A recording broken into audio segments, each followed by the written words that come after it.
আসসালামু আলাইকুম বন্ধুরা, আজকে আপনাদের নিয়ে আসলাম আমি পাবনা আটঘরিয়াতে সরকারি বিএডিসির আন্ডারে। এখানে এখানে বীজ উৎপাদন করা হয়। এই যে ধানের চারা রোপণ করেছে স্টেট লাইন বাই লাইন, আপনারা দেখতে পাচ্ছেন।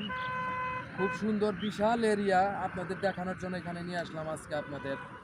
দেখেন, আপনাদের দেখাবো একদম মাঝখান দিয়ে রাস্তা, সরু সুপারি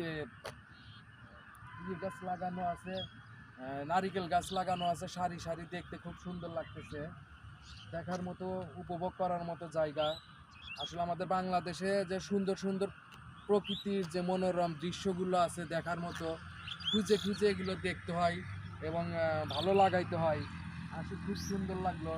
ভালো লাগার কারণেই জার্নি পথে গাড়ি থেকে নেমে আপনাদেরকে দেখানোর জন্য এখানে এসে ভিডিও করলাম। তো বন্ধুরা, আমার জন্য দোয়া করবেন, আমি যেন আপনাদের ভালো ভালো ভিডিও দেখাইতে পারি, ভিডিও করে আপনাদের জন্য দেখাইতে পারি। এই দোয়া রাখবেন ইনশাল্লাহ। ভালো থাকবেন সবাই। আসসালামু আলাইকুম।